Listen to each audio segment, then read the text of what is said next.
So, Sarah, absolutely fantastic to have you on this episode of Leadership Bites. Welcome. Thank you for having me. Well, I'm super pleased to have you here.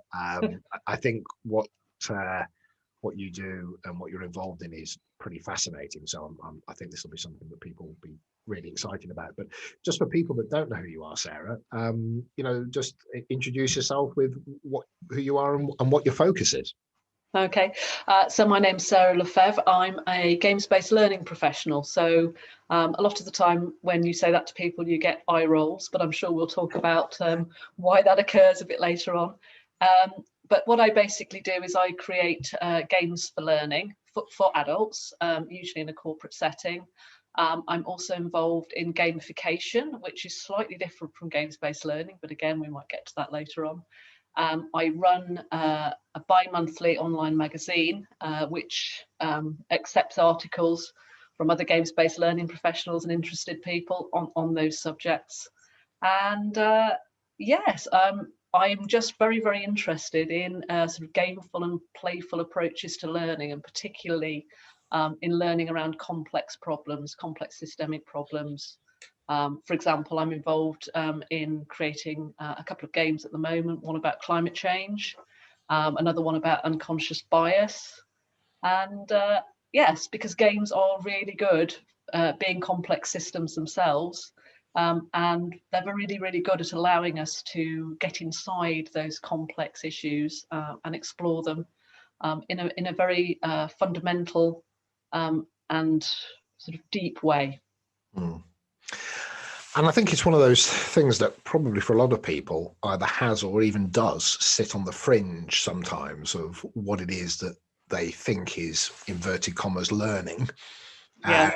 And especially with execs or senior people, there is a kind of a sense of the validity, or, you inverted commas want me to, I don't know, I'm doing this with my fingers a lot at the moment, but you want me to play a game, which is different to, in their minds, it's, I'm used to maybe going on a workshop and we have to do an exercise, to learn something, but to have that as the inherent lens that we're going to work through is quite tricky for some people. So that that bringing it, I was almost going to say into the light, but giving it its credibility and its validity, I think is a massive thing. And I was just asking you for pronunciations at the start because I was trying to say the word Ludogogy and said something completely different. But that idea of just that explanation of the word, where it comes from, I think would be just good for people to hear. And I'd like to get into that and then move on to some of the other things we're going to talk about.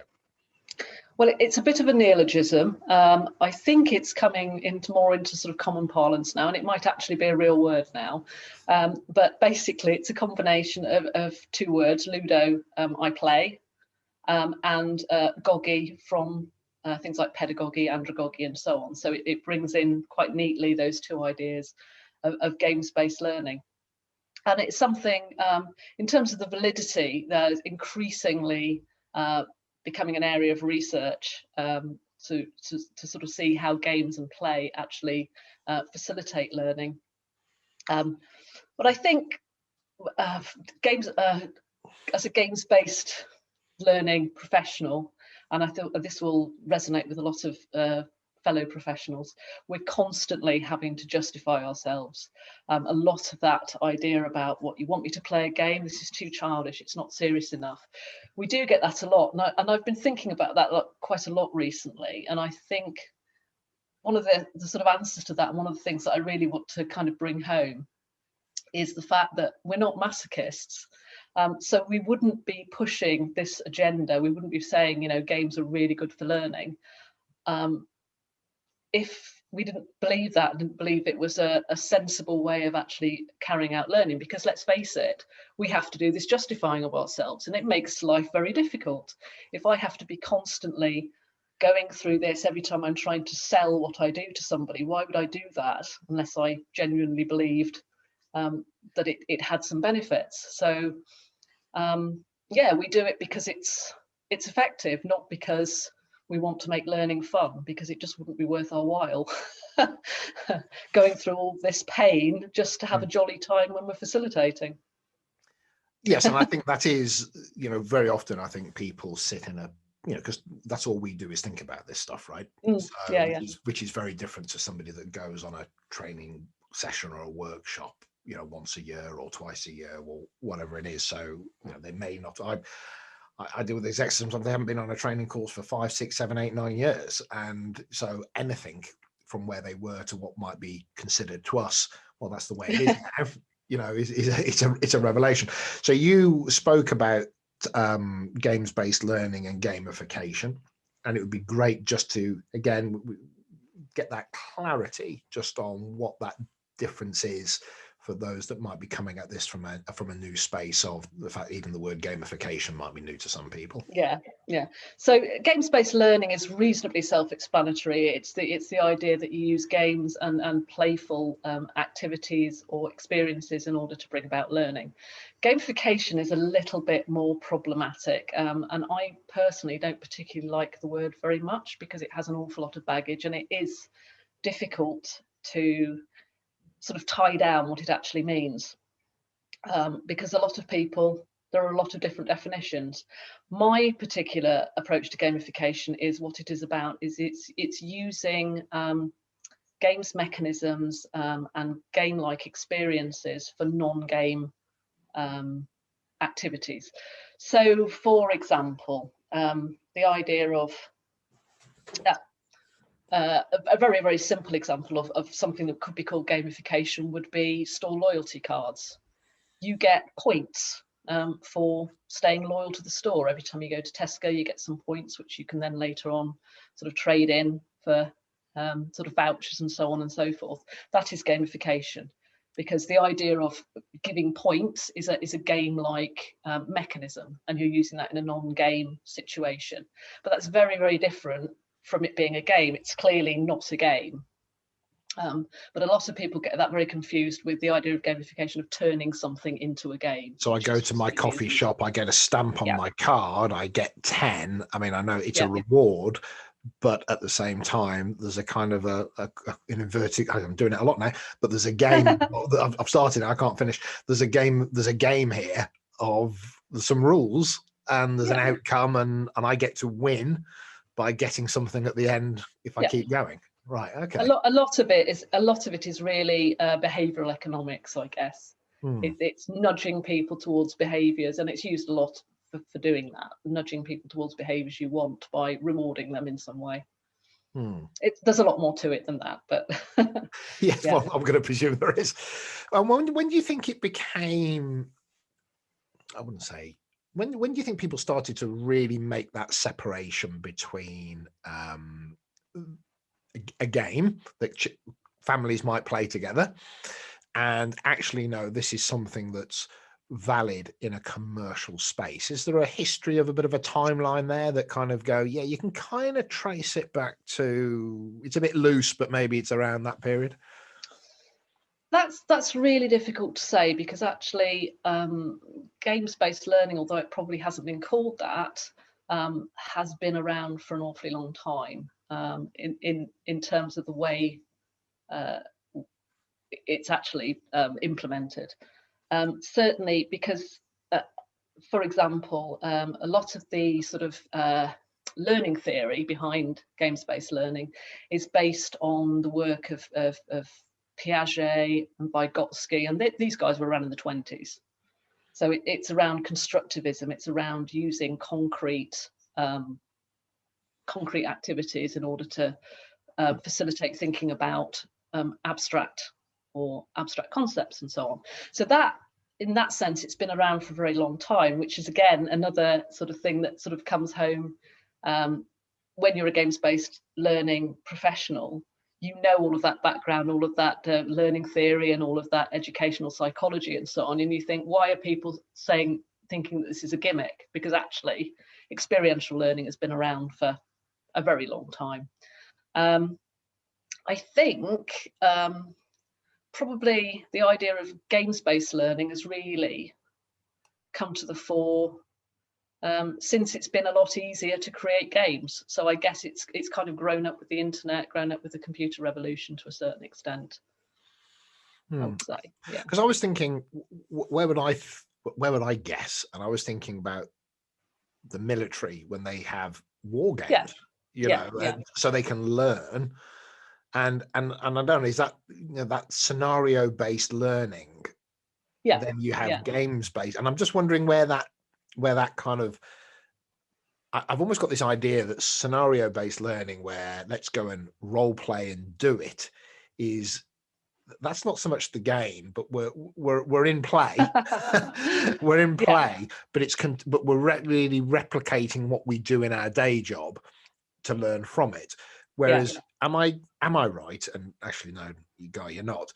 Games games based learning is more, even though it might be scenario based, it's more abstract. So there's more to be pulled from it, or is that, no, that's not really the right way to think about it? These are really grey Are areas. they? Okay, good. I love a bit of grey. So yeah, uh, uh, you know, I guess I mean, even the sort of games theorists who write these massive tomes about how games work and the psychology of it all have difficulty in defining what a game is.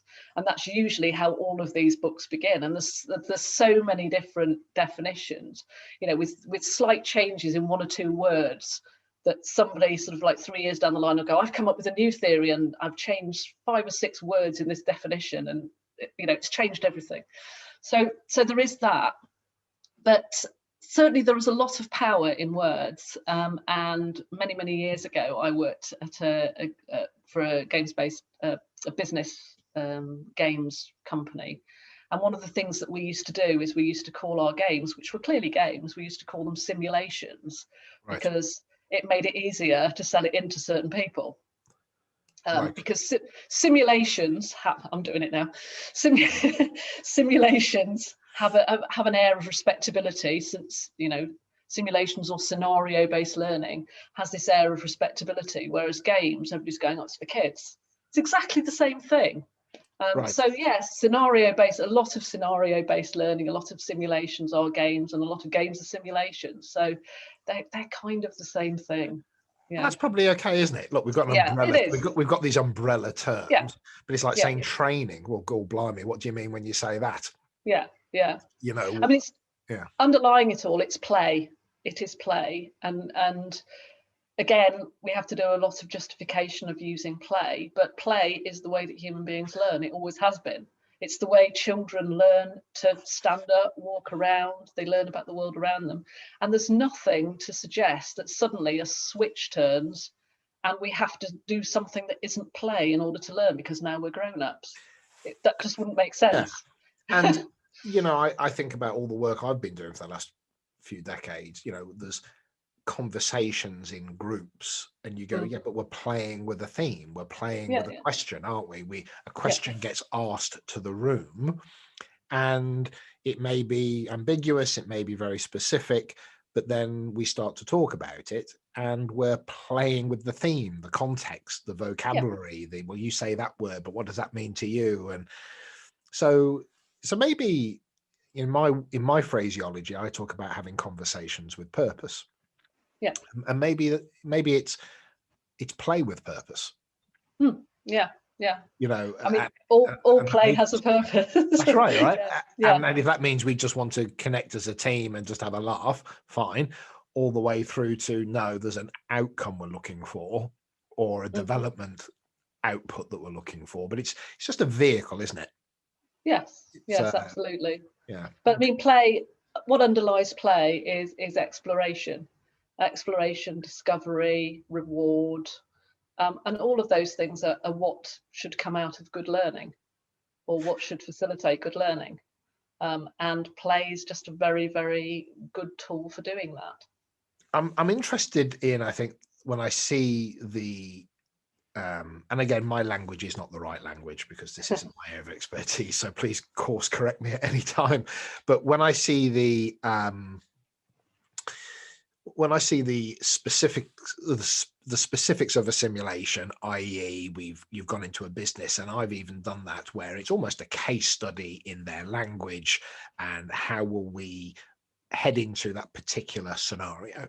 But then you've got things which, and we were talking about it earlier, the Lego Serious Play, for example, which may be more familiar to people, especially if you're on LinkedIn. You'll see imagery of people utilizing that, where it is more the process, it feels to me, which is separate from what you're doing in your workspace, but the process itself is the point.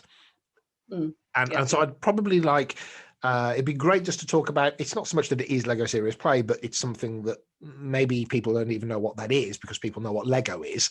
But that would be that would be an indicative of, well, it was play and it's morphed into this, and actually maybe a little bit of the history there, where a company like Lego would even get involved in it, actually. And I know they've passed it forward since, but that might be worth hearing about a little bit. Yeah, so Lego Serious Play is actually a different thing altogether. So I wouldn't call Lego Serious Play a game. Games are sort of a different kettle of fish. Lego Serious Play is a facilitation technique, which just happens to use Lego. And really, you know, again, there's a lot of justification that tends to have to go into it because of the bricks. A lot of people tend to focus on the bricks and go, oh, you're asking me to play with bricks? And it's just a facilitation technique like any other. It just happens to use some of those principles that we talked about earlier from the educational psychologists back in the 20s about socially constructed learning and using concrete objects to think about abstract concepts. It uses metaphor quite a lot. And I kind of forgot what your question was. Oh, was it a bit about the history? Yeah, just bring Lego Serious Play to life a little bit, because I think that's the point where people may have just seen it in their social media stream, or they've seen an image of it with people with a funny shape. And how does that work? A short history lesson. Way back when, I think it was the end of the 70s, the chap who was in charge of Lego at the time started to think there was some kind of potential for using the bricks for business learning. But it wasn't really his forte. Obviously, his expertise was in making plastic bricks and marketing them very well to children and so on. So he couldn't really sort of get a grip on it. He played with it himself for a while. And then he brought on some people from business school in Switzerland, asked them to help him with it, and together they kind of came up with this methodology. And it wasn't originally going to be marketed, although they did think there might be some potential around pushing it out there. But originally it was kind of a tool to be used within Lego. Ironically, as a result of actually using the technique within Lego, they explored quite deeply their own business model using Lego Serious Play and went, actually, what we're doing is we're diversifying a bit too much by getting involved in stuff like this, and we need to concentrate on the brick. So what they did was they offloaded Lego Serious Play to the facilitator community, and it's been there ever since and grown and been developed. So, for example, when they offloaded it, they made the methodology available in the public domain, but the facilitator community who had originally built it were then free to kind of build on that. So what you find in the public domain gives you a very, very limited view of what people are now doing with the Lego Serious Play. Since then, it's been expanded much more to allow applications which solve much more complex issues, which look into anything from building an individual model to work out where you fit into a team, to long interventions where executives will extract simple guiding principles for how to run their business or how to create a new strategy. So yeah, that's where it's come from. So at its most simple, just picking up on that one, there's a question or a topic or a context that's posed to an individual or a group. And without getting into the mechanics of it, there's then a individual or a co-creation or whatever that might be using the bricks, which is then a representation of either a feeling or a thought or an expression or an uncertainty or an ambiguity or whatever it might be, that then that manifests as a conversation piece or a way of verbalizing a represent. I mean, back in the day, I used to get a flip chart. I used to get a flip chart and say, Yeah. you know, draw a shield, and the one part of the shield defines what you're about. The other part of the, you know, we used to have all these. As you say, it's a medium for conversation. Yeah. But it's a tangible force that also probably is much more organic and can shift, and as much so that gives it maybe a viability during a workshop that exists outside of just a pen and a paper and drawing something. Yes, so as I say, it's a facilitation technique. So underlying it all is really that usual facilitation sort of process, if you like, which is posing a question, coming up with a response, and then that discussion and reflection piece. And that bit just happens to be done with bricks. But in terms of the advantages of, because you, as you say, you could do that with a pen and paper. So why not do that with a pen and paper? Again, going back to what I originally said, it would make my life a lot easier if I didn't have to justify the bricks all the time. So there must be something for me that I think, well, actually, it's better to do it this way than it is to do it with a pen and paper.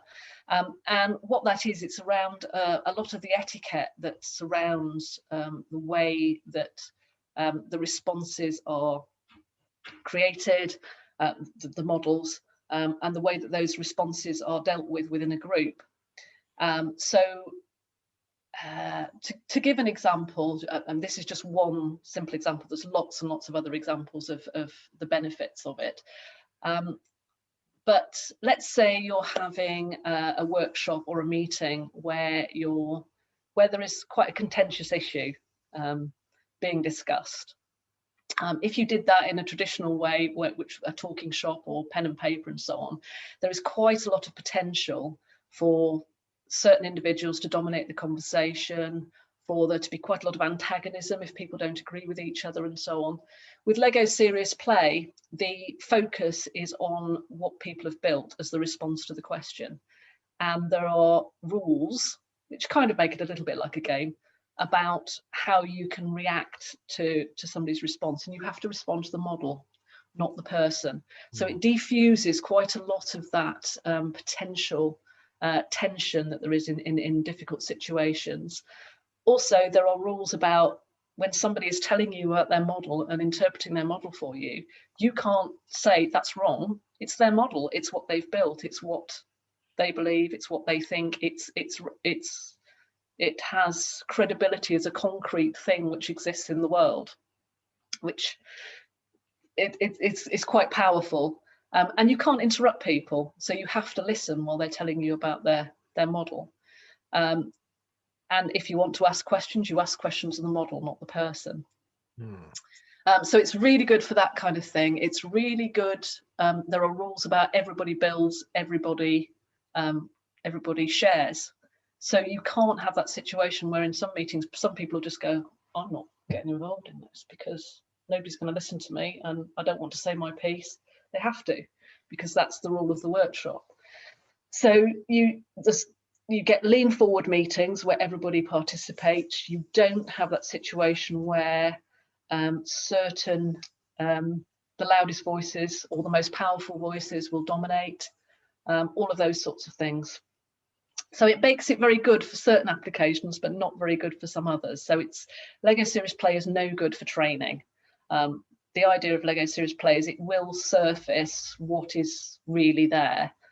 So it's no good for situations where you have a workshop where you're actually expecting people to arrive at a preferred answer, which is, the boss's idea or anything like that. But if the program has a definitive answer that is not up for debate, Lego Serious Play is no good for that. Yeah, no. 2 + 2 does equal 4. Then you saying 5 isn't going to help because no. But that you just use a different technique for that, because that is training. It's not the exploration that comes with something like Lego Serious Play. That's what it's good for. That's really interesting. I do like that.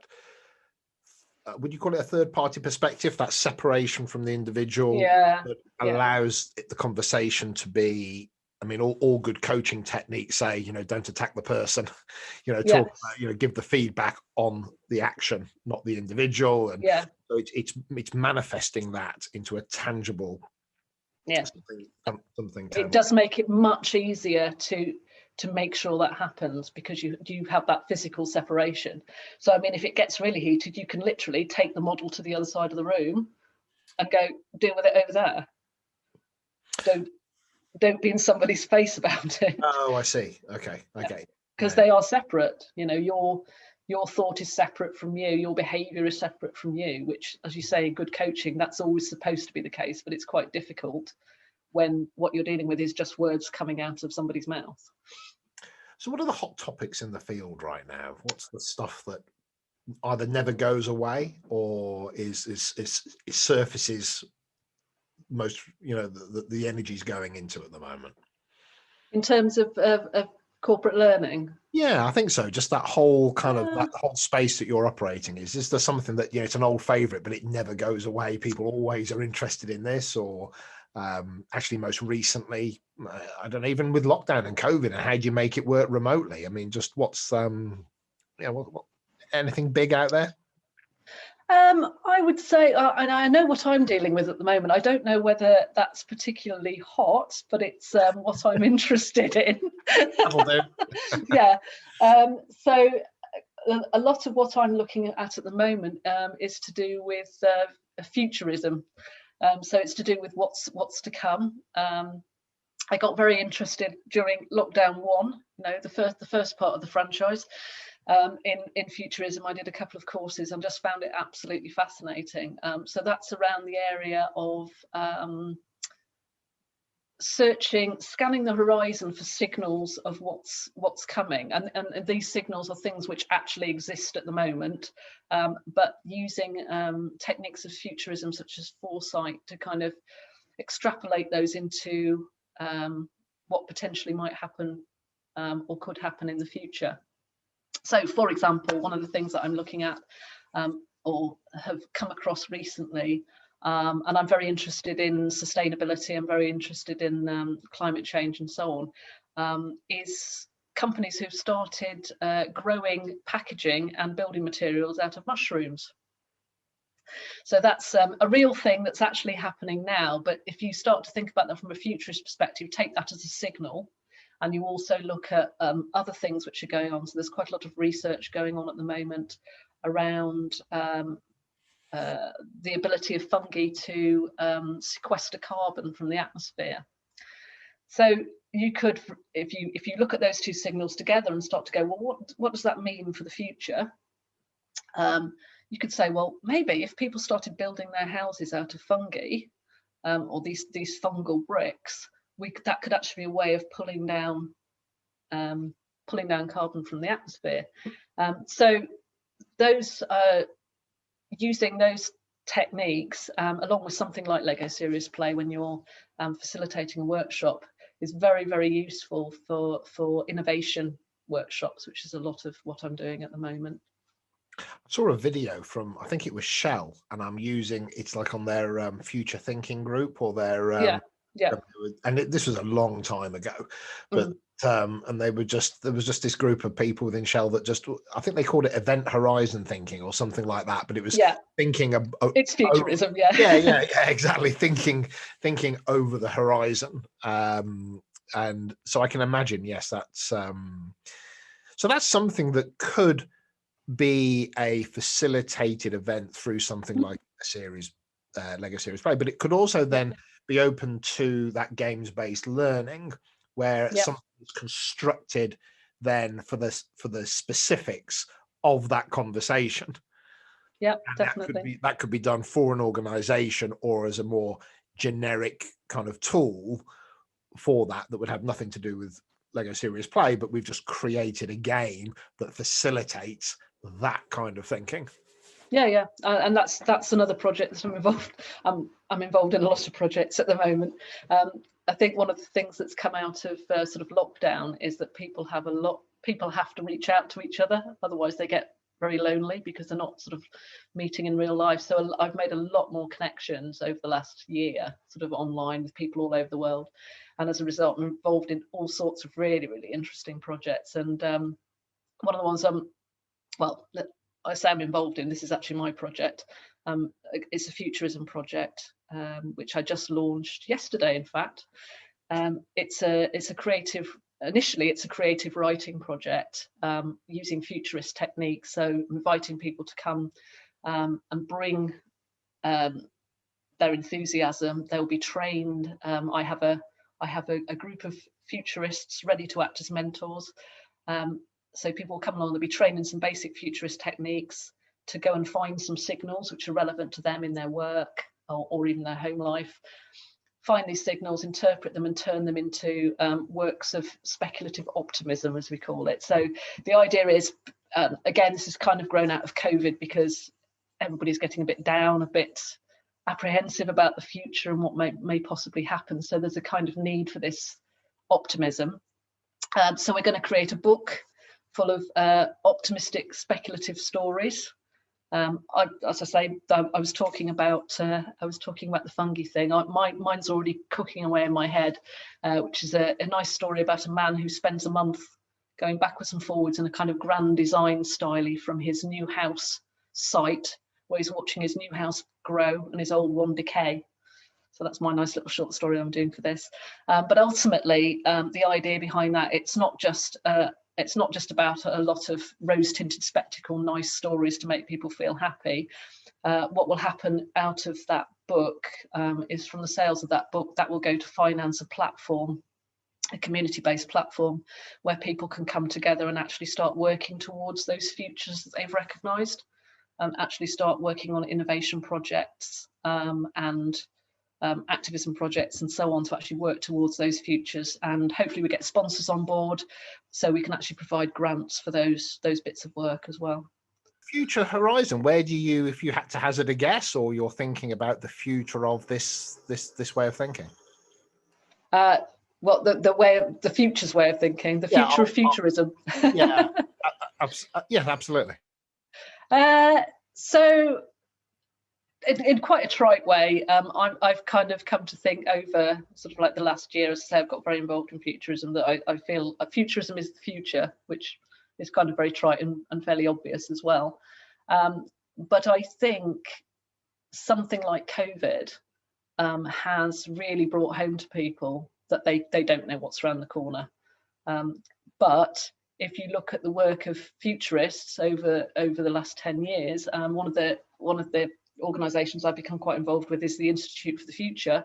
They tend to do 10-year forecasts. So every year they will put out a report which looks at a specific area, and it looks at it in 10 years' time. So last year they put out a really interesting report called The Future of Work, which looked a lot at what would be happening 10 years down the line with AI.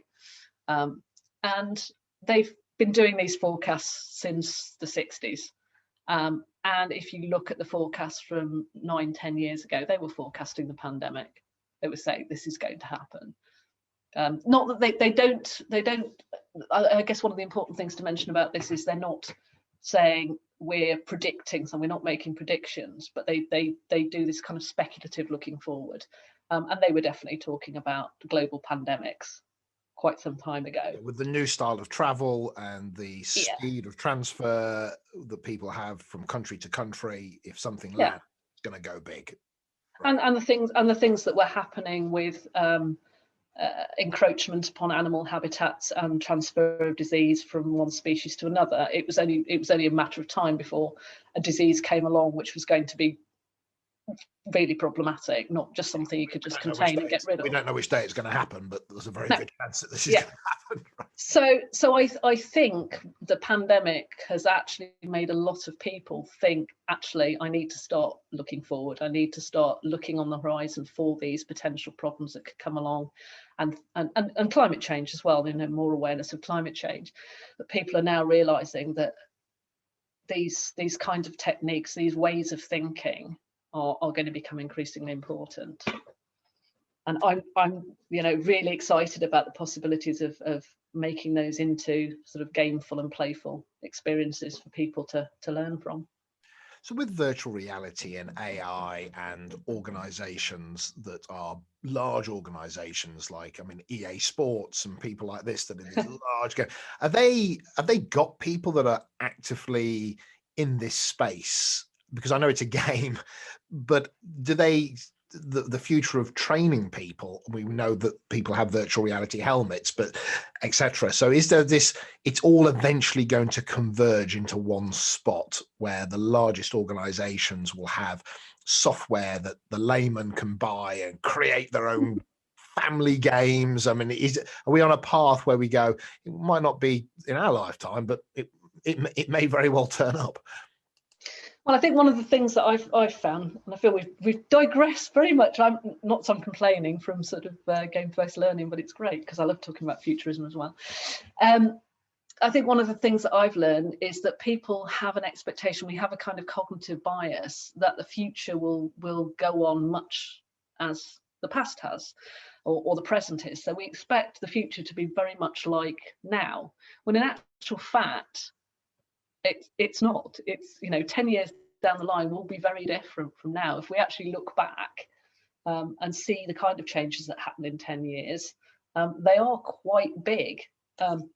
So I think the answer to all of your questions there is yes. I mean, certainly the history of computing tells us that what happens is things become widely available and cheap very quickly. So there's no reason to suspect that shouldn't continue. I have this sense of people being able to create their own games at a local level. Yeah.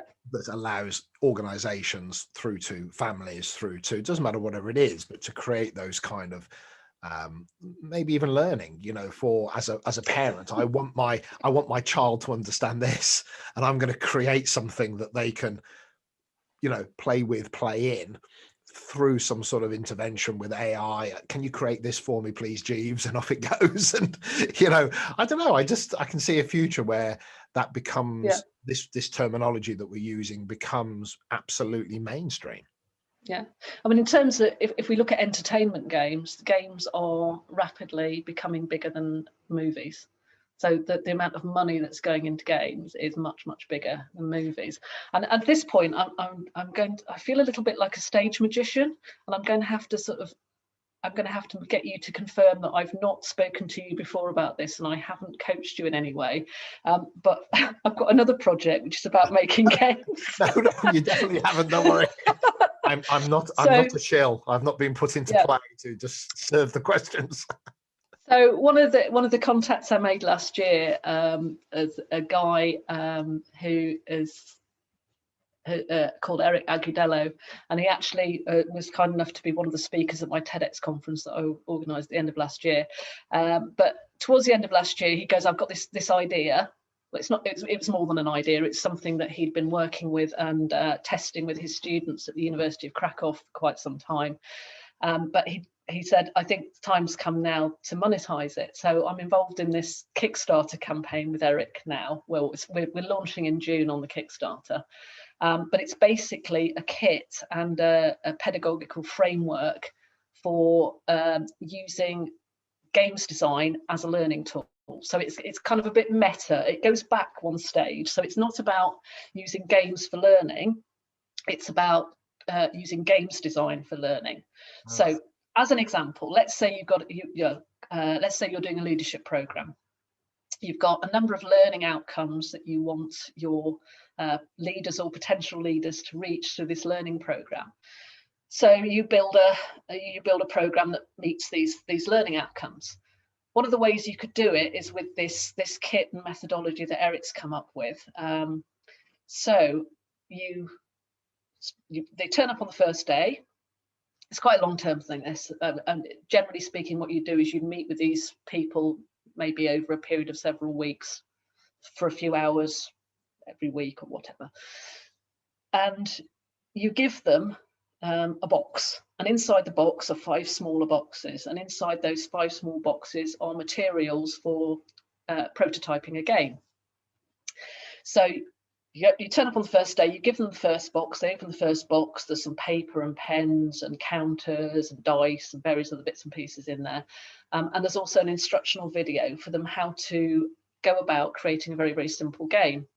So you give them the learning outcomes that they would be expected to reach normally with their leadership program, and you go, I want you to create a game that achieves these learning outcomes. So instead of you teaching them those learning outcomes, they have to go and discover those learning outcomes themselves, but they have to build them into a very, very complex system, which is a game.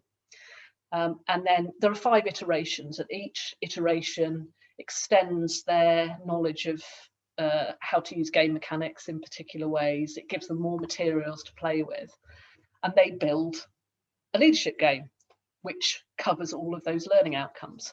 So at the end of it, they've learned all those learning outcomes, they've discovered them for themselves through building this game. But not only that, but they've learned some really, really useful transversal competencies along the way: systems thinking, critical thinking, design thinking, agile, all of those things that go into actually like creating a game. And bonus, they've created a learning game which can be used for other cohorts to reach those same outcomes. So yeah, it's a bit meta. It's taking it back even one stage further with the games-based learning. It's a deeper thing because I've got to think through the variables. I've got to think through the learning outcomes. I'm on a leadership program about what I might want to develop to as a leader, but by thinking about how that process would work in a games-based approach, I have to think through all the things that I have to think through to enable that for somebody else. So that's, and then but I end out with a tangible output as well. So that's, I love that. I love the So, I mean, for example, you have to come up with a scoring mechanism. So you have to think, well, how do I win? How do I win at leadership? What does good look like? Yeah. And how do I reward that with points so that people are top, people know how well they're doing within the game. When is there a punishment for something? Yeah, that's really interesting. I love the sound of it. It's fascinating stuff. Well, listen, I'm alert to time, you know, and people's willingness to listen, and you know, I always think when we touch all of these things quite lightly, they're all indicators of topics that, you know, have great depth behind them. Then, so if somebody wants to reach out to you, Sarah, I will put it in the description for the episode, but where would you say the first port of call for contacting you would be? Well, I guess I'm pretty much always on LinkedIn, so that's usually a good place to start. My magazine is ludogogy.co.uk, so you can go and, got a bit frog. You can go and take a look there, but I guess if you want to get in touch, probably first port of call is probably LinkedIn. Okay, well, I'll make sure that I put the links in as well. Cool. So they're all there. So listen, just for me, it's been fascinating. I mean, it really has. It's you know, I'm in the learning game, so I'm alert to these things. But I think what it's done is it's created a little bit of a motivation to be more aware and to understand how I might pull this in a way that maybe I would have been not hesitant to, but may not have been so alert to maybe where it's got to going, and to be part of something that can to add to the thinking. So, and I'm sure that will do that for other people as well. So from me and the listeners, thank you so much for coming on this episode of Leadership Bites. It's been really interesting. Thank you for listening to me. Thank you.